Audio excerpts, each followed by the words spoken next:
Good morning I love you. Class 10 CBSE board. हम लोग पढ़ रहे थे हिंदी में।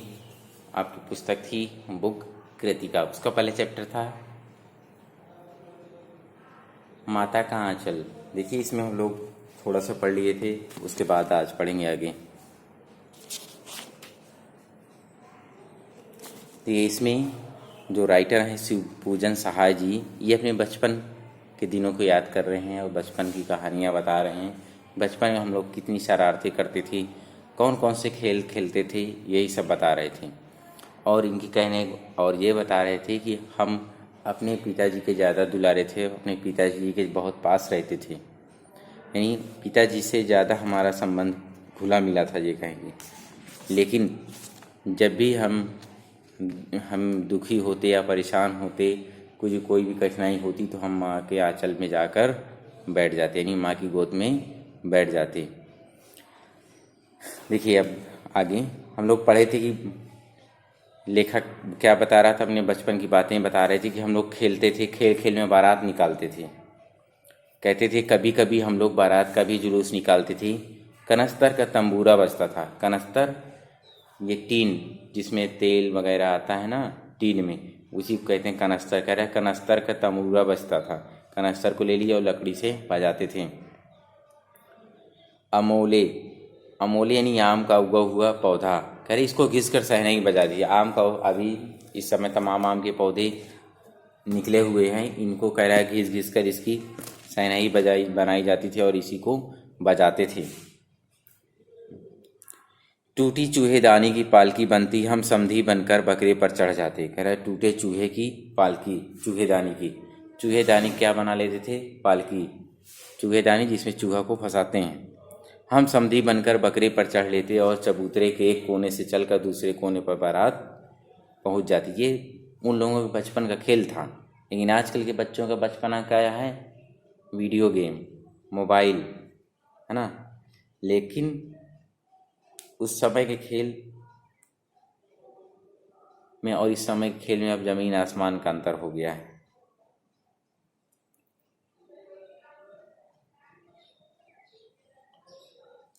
देखिए आगे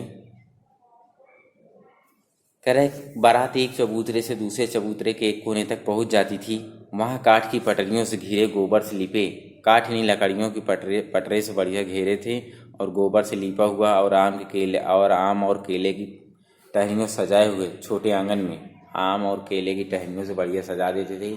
केले के पत्ते उत्ते से बढ़िया सजा देते थे। ऐसा लगता था जैसे पूरा घर सज गया हो। आंगन में कुल्हे का कलसा रखा था। कुल्हे कुल्हड़ जिसमें चाय वो पीते हैं, अभी घर में भी हुआ था कि वहीं पहुंचकर बारात फिर लौट आती थी। वहीं पहुंचकर वहां कोने पर पहुंचती और वहां से फिर लौटकर आती थी।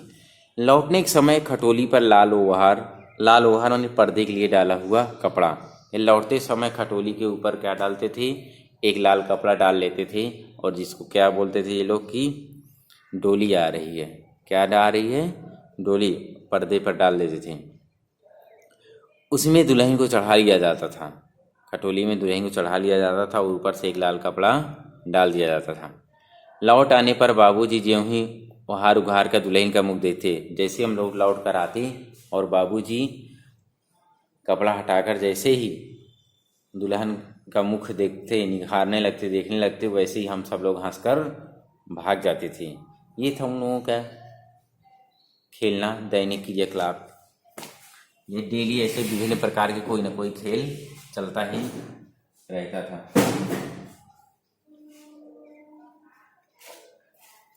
थोड़ी देर बाद फिर लड़कों की मंडली जुट जाती थी। थोड़ी देर बाद क्या होता था? तमाम लड़कों की मंडली जुट गई, ग्रुप आ जाता था पूरा। इकट्ठा होते ही राय जमती थी और जब इकट्ठा होते तो कई प्रकार की राय जमती थी कि खेती की जाए। जब इकट्ठा होते तो उनके मन में क्या राय आती? चलो ऐसा है आज खेती करते हैं।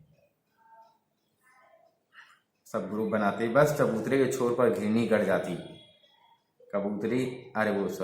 चबूतरे के छोर पर घिरनी गड़ जाती और उसके नीचे की गली कुआं बन जाती। मूंज की बनी हुई पतली रस्सी में एक चुक्कड़ बांध गराड़ी पर चढ़ाकर लटका दिया जाता। दो लड़के बैल बनकर मोड़ खींचने लगते। यानी जैसे पहले के ज़माने में होता था, कुएं से पानी निकालते थे बैल के माध्यम से, रस्सी और बैल के माध्यम से, उसी प्रकार ये लोग पानी निकाल रहे हैं। कह रहे मूंछ की एक रस्सी बना लेते थे और उसी में चुक्कड़ बांधकर गराड़ी पर लटका देते। दो लड़के बैल बन जाते और उसी को फिर खींचा करते थे। बचपन का खेल भी बहुत निराला है, क्या क्या जतन करते थे, खेलते थे। अगर आज ये सब खेल खेलने के लिए किया जाए, कह दिया जाए तो कोई तैयारी नहीं होगा, तैयार भी होगा तो ये सब सामान कहाँ पाएंगे।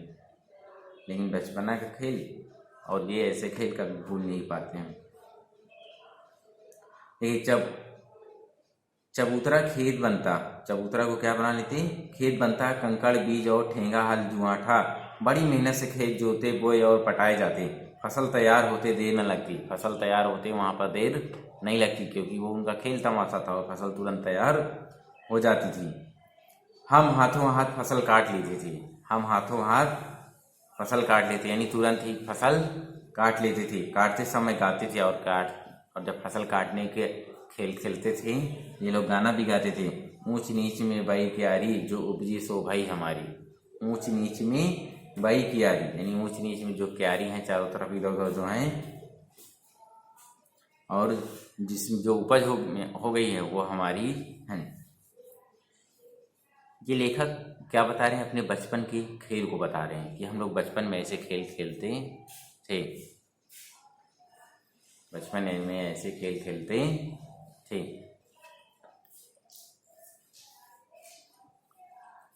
फसल को एक जगह रखकर उसे पैरों से राउंड डालते थे। ये लोग क्या करते, मारते थे, फसल को एक जगह रखते और पैरों से, खुद बैल बनकर पैरों से क्या करने लगते, मारने लगते थे। कसोरे, कसोरे होता है मिट्टी का छिछला कटोरा, मिट्टी का एक कटोरा। कह रहा है कसोरे का सूप बनाकर उसाते, मिट्टी का एक ऐसा छिछला कटोरा जिसको वो लोग क्या लेकर सूप बना लेते थे। ये सूप में लेकर सब लोग अनाज को साफ करते हैं ना, ये लोग उसी में लेकर उसको उसाते थे और मिट्टी के दिए के तराजू पर, और मिट्टी के दिए के तराजू यानी जो दीपावली पर हम लोग डालते हैं ना दियलिया, इसका क्या बनाते थे, कहीं दिए के तराजू पर तौल कर राशि कर देते थे। यदि इसमें दियलिया में हम लोग तराजू बनाते हैं, उसी में तौल कर अनाज को तैयार कर देते थे। इसी बीच बाबूजी आकर पूछ बैठते थे, इसी बीच बाबूजी आकर पूछ बैठते थे, इस साल की खेती कैसी रही भोलानाथ। यही खेल चल ही रहा था, खेल खेलते खेलते जब अचानक बाबूजी आ गए। क्या पूछे बाबूजी कि बाबूजी ने पूछा कि भोलानाथ इस साल तुम खेती कैसी रही। बस फिर क्या था, बस फिर क्या, हम लोग ज्यों कहते हो खेत खलियान छोड़कर हंसते हुए भाग जाते। कह रहे फिर क्या था, जैसे ही बाबूजी पूछते हम लोग वैसे ही खेत खलियान सब छोड़कर हंसते हुए शर्माकर भाग जाते थे।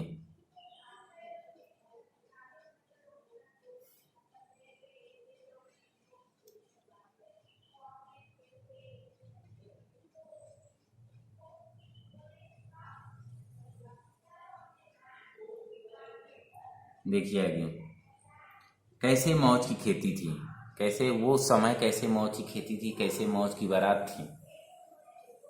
ना घोड़ा ना गाड़ी ना हाथी, लेकिन फिर भी मस्ती सबसे ज़्यादा। अब तो सब कुछ है लेकिन मस्ती नहीं। लोग मस्ती भी करते हैं, मज़ा भी करते हैं, लेकिन दिल से नहीं करते हैं। हृदय से कोई ना कोई दुखी जरूर रहता है। देखिए आगे, जब कभी हम लोग कह रहे ऐसे ऐसे नाटक हम लोग बराबर खेला करते थे। ऐसे विभिन्न प्रकार के बारात निकालना, फसल उगाना या और विभिन्न प्रकार के खेल, ऐसे ऐसे नाटक हम लोग बहुत से खेला करते थे। बटोही भी कुछ थे, यानी बटोही यानी आने जाने वाले रास्ते में जो लोग थे, पथिक आने जाने वाले लोग जो थे, वो लोग भी कुछ देर तक ठिठक करेंगे, कुछ देर तक रुक कर हम लोगों खेलों को देखा करते थे, हम लोगों के तमाशे को देखते थे। जब कभी हम लोग ददरी के मेले में जाने वाले,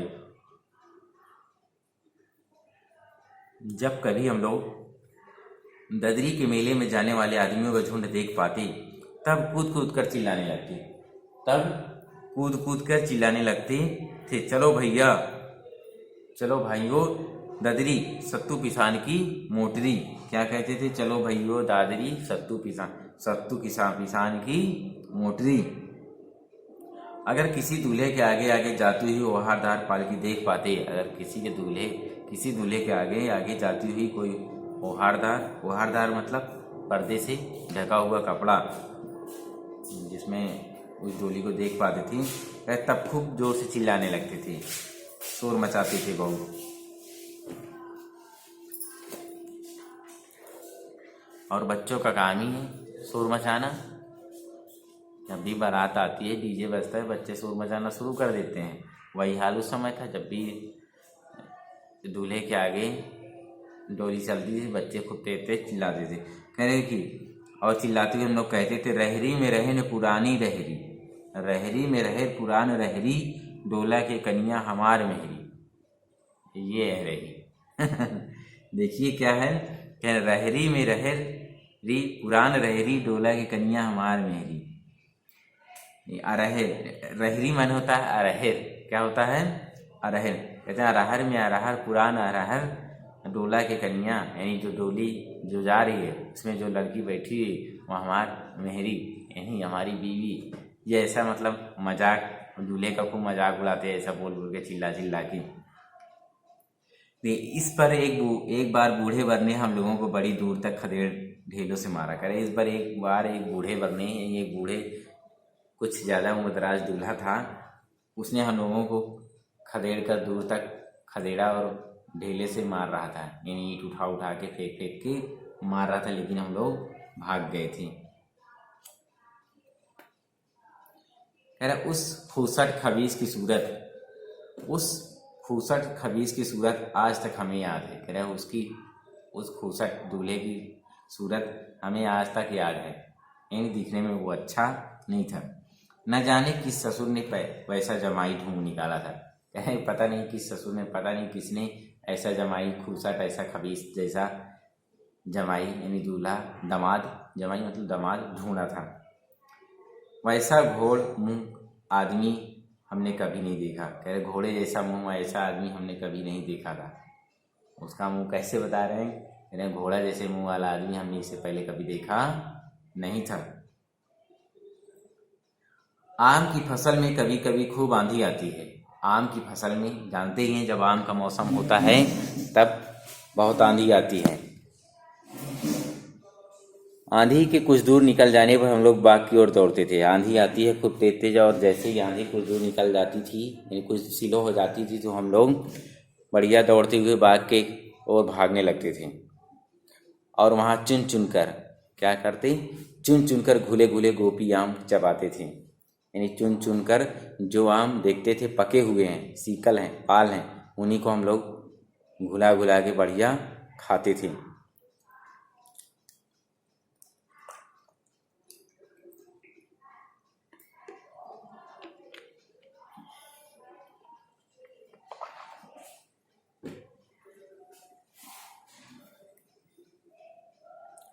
देखिए एक दिन की बात है, आंधी आई और पट पड़ गई। एक दिन आंधी आई और पट पड़ गई। आकाश काले बादलों से ढक गया, मतलब बहुत तेज आंधी आई थी। इतनी धूल भरी आंधी आई थी कि पूरा आकाश जो है काले बादलों से ढक गया, या ये धूल से पूरा पट गया। धूल से पूरा वायुमंडल क्या हुआ? पट गया, चारों तरफ धूल ही धूल। आकाश काले बादलों से ढक गया। आकाश में काले काले बादल आ गए, बादल गरजने लगे, बिजली कौंधने लगी, चारों तरफ बिजली खूब तेजी से कौंधने लगी, यानी चमकने लगी। ठंडी हवा सनसनाने लगी, ठंडी हवा खूब तेज तेज चलने लगी। ठंडी हवा खूब तेज तेज चलने लगी। ऐसा होता है जब आंधी आती है, काले काले बादल आ जाते हैं, आंधी आने लगती तो पूरा आकाश यानी पूरा वायुमंडल धूल से पट जाता है। पट जाता है समझते हैं ना, यानी धूल से भर जाता है। और फिर आकाश काले बादलों से पूरी तरह ढक गया। पूरे आकाश में काले काले बादल आ गए। फिर वही बादल मेघ गरजने लगे, बादल गरजने लगे, बिजली चमकने लगी, और ठंडी ठंडी हवाएं सनसनाती हुई हवा चलने लगी। पेड़ झूमने और जमीन चूमने लगे। पेड़ जो है वो इतना तेजी से हिलने लगी, इतनी तेजी से आंधी आई थी, इतनी तेजी झूम रहे थे कि जैसे वह जमीन को चूम रही थी। नीचे तक एकदम झुक जाते थे, जमीन तक एकदम झुक जाते थे।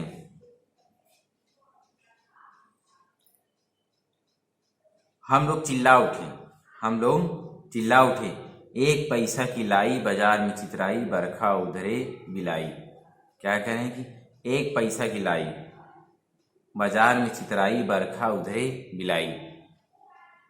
एक पैसा की लाई जानते हैं ना, ये खाने वाली लाई जो है, चना लाई, दाल मोठ, ये जो है वो वाली लाई। कह रहे एक पैसा की लाई बाजार में छितराई, बाजार में छितरा दिए, यानी बिखरा दिए, बिछे, ठीक है। बरखा उधरे बिलाई, और जैसी बरखा हवा आई तेजी से, वह क्या हो गई, सब जगह बिला गई, यानी पता नहीं कहाँ उड़ गई, उसका पता नहीं चला। लेकिन बरखा ना रुकी। बरखा यानी ये कहें कि वर्षा या बरसात जैसे हुई वह बिला गई, फिर बरसात न रुकी और मूसलाधार बारिश होने लगी। बरसात नहीं रुकी और मूसलाधार बारिश खूब तेजी से होने लगी। हम लोग पेड़ों की जड़ से धड़ से सट गए। हम लोग पेड़ों की जड़ से सट से डट गए, पेड़ में एकदम चिपक के खड़े हो गए, बढ़िया कि हम लोग भीगे ना।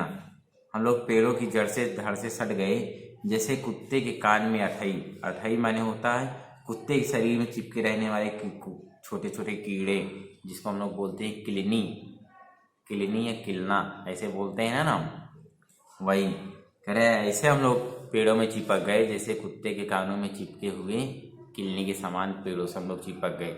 जैसे कुत्ते के कानों में किलनी चिपक जाती है तो वो जल्दी निकलती नहीं है जब तक उसे तेजी से निकाला ना जाए। वही हाल इन लोगों थे, इतनी तेजी से पेड़ों की जड़ से चिपक गए थे, सट के एकदम।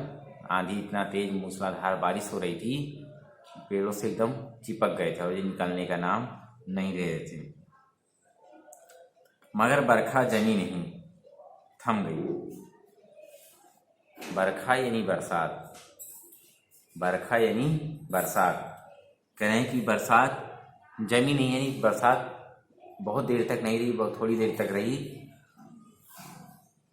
और उसके बाद वो थम गई और बरसात निकल गई। कह रहे हैं बरखा यानी बरसात बंद होते होते ही बाग में बहुत से बिच्छू नजर आने लगे। जैसे ही बरसात धीरे धीरे कम हुई, बगीचे में बिच्छू नजर आने लगे कहीं। अब वैसे भी आंधी आए, तूफान आए, बरसात हो तो तमाम कीड़े मकोड़ी चलने लगते हैं। आप लोग देखे होंगे खुद, तमाम कीड़े मकोड़े निकलने लगते हैं बरसात की वजह से। तो वही करेंगे, बरखा बंद होती नहीं, बरसात जैसे ही बंद हुई तो हम लोगों ने देखा कि बहुत से बिच्छू बगीचे में इधर उधर नजर आने लगे। हम लोग डर कर भाग चले, हम लोग डर के मारे भागने लगे। हम लोगों में बैजू बड़ा ढीठ था। हम लोगों में एक हमारा साथी था बैजू नाम का, वो बहुत ढीठ था, इतना जिद्दी था, इतना ढीठ था, कठोर हृदय वाला था कि वह भाग ही नहीं रहा था। संयोग की बात है कि बीच में मूसन तिवारी मिल गए। संयोग की बात कहा जाए कि बीच में एक व्यक्ति और मिल गए या एक साथी और मिल गए। कौन? मूसन तिवारी। क्या नाम था? मूसन तिवारी। बेचारे बूढ़े आदमी की सूझता कम था। वो बूढ़े व्यक्ति थे मूसन तिवारी, यानी बेचारे बूढ़े आदमी को सूझता कम था, यानी उनको थोड़ा कम समझ में आता था। ये कहीं कि उनको कम दिखाई देता था। बूढ़े व्यक्ति थे तो उनको थोड़ा कम दिखाई देता था। बैजू उनको चिढ़ा कर बोला, बैजू बहुत ढीठ था और उनको चिढ़ा कर क्या बोला? बुढ़वा बेईमान मांगे करेला का चोखा। अब जानते ही हैं आप लोग, खुद ऐसी शरारतें करते होंगे, तमाम एक से एक कहावतें निकालते होंगे दूसरों को चिढ़ाने के लिए, दूसरों को कहने के लिए। तो वही हाल उस समय लेखक साहब का था, बचपन का था। बचपना में ऐसे सब लोग करते हैं। वही कह रहे हैं कि इनका मित्र चिढ़ाने लगा बैजू, क्या करे बुढ़वा बेईमान मांगे करेले का चोखा, यानी मूसन तिवारी जी को खूब अच्छे से चिढ़ाने लगा। फिर हम लोगों ने भी बैजू के सुर में सुर मिला लिया। जैसे बैजू बोल रहा था उसमें हम लोगों ने, जितने लोग थे सब लोगों ने एक साथ बोलना शुरू कर दिया। बैजू के सुर में सुर, यानी सब लोग बोलने लगे कि बुढ़वा बेईमान मांगे करेले का चोखा। सब लोग ऐसे ही बोलने लगे, मिलाकर चिल्लाना शुरू किया। मूसन तिवारी ने बेतहासा खदेड़ा। मूसन तिवारी फिर क्या हुआ? खदेड़ने लगा। मूसन तिवारी फिर सबको खदेड़ने लगा। हम लोग तो बस अपने अपने घर की ओर आंधी हो चले। हम लोग बस अपने घर की ओर क्या हुए, भाग गए, भाग चले। जब हम लोग न मिल सके तब तिवारी जी सीधे पाठशाला गए। जब हम लोग तिवारी जी को नहीं मिले, तिवारी जी सीधा कहाँ चले गए, पाठशाला गए, यानी विद्यालय पहुंच गए जहाँ ये लोग पढ़ते थे।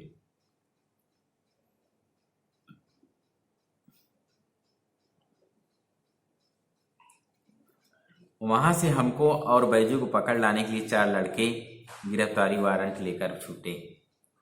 यानी स्कूल से गुरुजी ने कहा 4 लड़के भेजे,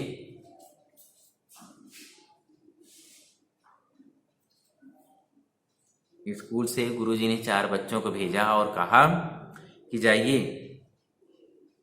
बैजू और लेखक जी को, इन दोनों को पकड़कर ले आइए। ऐसा करने लगे। कुछ यानी गिरफ्तारी का वारंट लेकर पहुंचे पकड़ने के लिए वो लोग, वो 4 लोग यहाँ पर पहुंचने। देखिए आगे अब कहानी क्या है। तो वहां से हमको और बैजू को पकड़ लाने के 4 लड़के जैसे ही निकले, इधर ज्यों ही हम लोग घर पहुंचे, यानी जैसे ही घर पहुंचे त्यों ही गुरुजी के सिपाही हम लोगों पर टूट पड़े।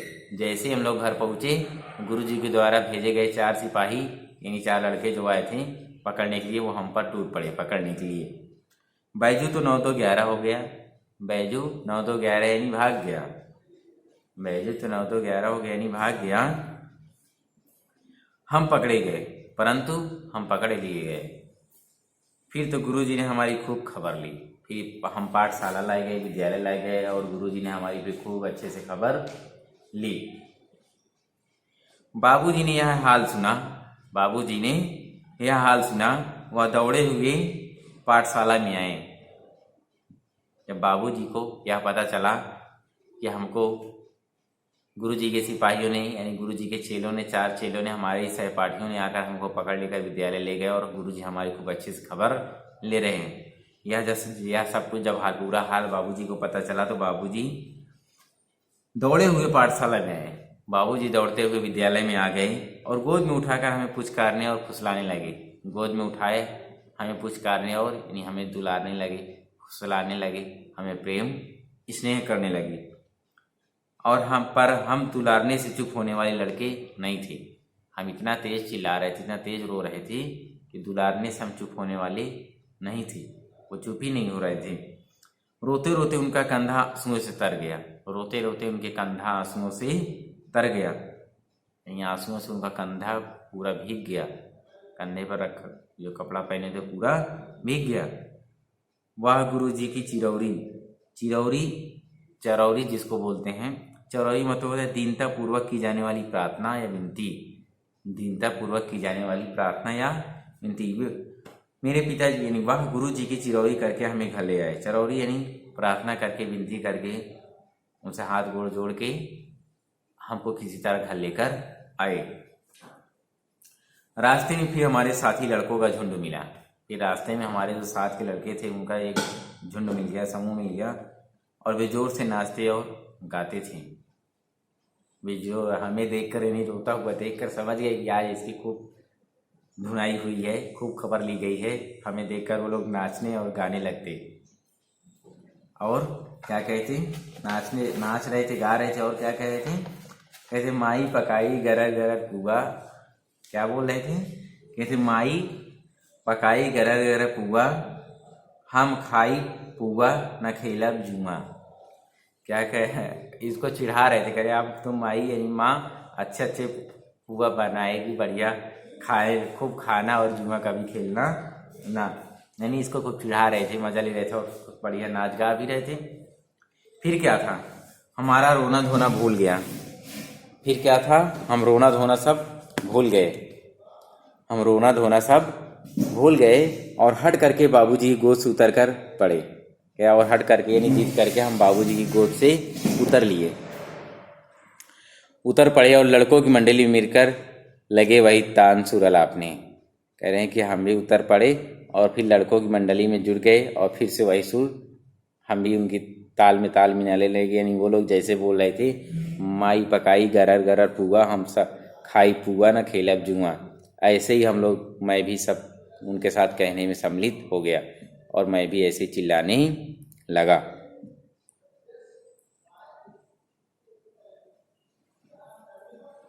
तब तक सब लड़के सामने वाली मकई के खेत में दौड़ पड़े। तब तक सब लड़के सामने वाले एक मकई यानी मक्का भुट्टा जो आ रहा है इस समय आप लोग खाते होंगे घर में, कह रहे सामने वाले खेत में यानी भुट्टा के खेत में दौड़ पड़े। उसमें चिड़ियों का झुंड चर रहा था, उसमें चिड़ियों का झुंड पहले से ही चर रहा था। वे दौड़ दौड़ कर उन्हें पकड़ने लगे यानी चिड़ियों को पकड़ने लगे, पर एक भी हाथ ना आई, पर एक भी उनके हाथ में ना आई। हम खेत से अलग ही खड़े होकर गा रहे थे, हम खेत से अलग ही खड़े होकर गा रहे थे। हाँ यानी हम खेत में नहीं घुसे थे और हम अलग एक किनारे खड़े होकर गा रहे थे। राम जी की चिड़ई, राम जी का खेत, खा लो चिड़ई भर पेट। क्या गा रहे थे? राम जी की चिड़ई, राम जी की चिड़िया, राम जी का खेत है, खा लो चिड़िया भर पेट। हमसे कुछ दूर बाबूजी और हमारे गांव कई आदमी खड़े होकर तमाशा देख रहे थे। कह रहे हैं हमसे कुछ दूर हमारे बाबूजी और बाबूजी के अलावा गांव के और तमाम लोग खड़े होकर यह सब तमाशा देख रहे थे और यह कहकर हंसते थे कि चिड़िया की जान जाए लड़कों का खिलौना। कहते चिड़िया की चाहे जान चली जाए पर यह तो लड़कों का खिलौना है। सचमुच लड़के और बंदर पीर पराई नहीं समझते हैं। सचमुच ये लड़के और बंदर पीर पराई यानी दूसरों की पीड़ा को समझते नहीं, इनको बस अपना ही कार्य करना है, अपने में ही मस्त रहना है। यानी चिड़िया की क्या पीड़ा है ये लोग समझते नहीं है। एक टीले पर जाकर हम लोग चूहे की बिल से पानी बेचने लगे। एक टीले पर पहुंच गए और वहाँ की एक चूहे का बिल था, उसमें से पानी निकालने लगे। बिल में पानी कहीं पानी भर जाता है ना तो कहते हैं उसे उलझ देते हैं, यानी पानी हटाने लगे। नीचे से ऊपर पानी फेंकना था, नीचे से ऊपर पानी फेंकना था। हम सब थक गए, फेंकते फेंकते सब थक गए। तब तक गणेश जी के चूहे की रक्षा के लिए शिव जी का सांप निकल आया। तब तक गणेश जी के चूहे की रक्षा के लिए उस बिल से एक सांप निकल आया। रोते चिल्लाते हम लोग बेहताशा भागे वहाँ से। कह रहे रोते चिल्लाते बेतहाशा हम लोग वहाँ से भागने लगे। जैसे ही हम वहाँ से चूहे से सांप निकला हम लोग भागने लगे। कोई औंधा गिरा यानी कोई मुंह के बल गिरा तो कोई अंटा चिट, कोई अंटा कहे इतना तेजी से भाग गए कि कोई मुंह के बल गिरा कि कोई उतान एकदम गिर पड़ा है। किसी का सिर फूटा तो किसी के दांत टूटे, किसी के सर में कहीं चोट आ गई तो किसी के कहीं दांत टूट गए, गड़ गए अंदर। सभी गिरते पड़ते भागते रहे। हमारी सारी देह लहूलुहान हो गई, नहीं हमारा पूरा शरीर कहीं ना कहीं पूरे शरीर से घायल हो गया था। पूरा शरीर, इनका पूरा शरीर लहूलुहान हो गया। पैरों के तलवे कांटों से छलनी हो गए। इतनी तेजी से ये लोग सांप को देखकर भागे थे डर के मारे। इनको फिर कुछ दिखाई नहीं दिया कहाँ कांटे हैं कहाँ क्या है। कांटों से इनके पैरों में छलनी हो गया और कांटे चुभ गए।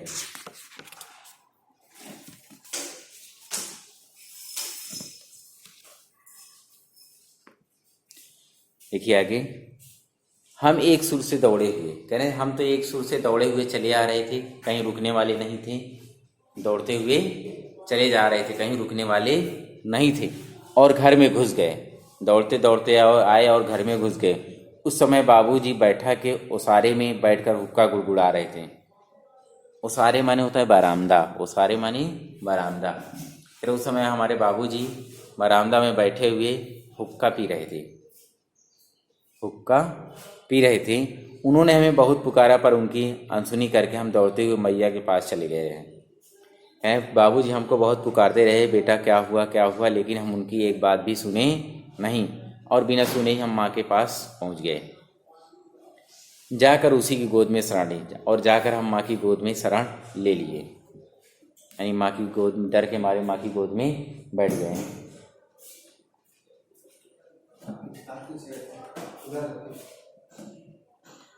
माँ की गोद में बैठ गए।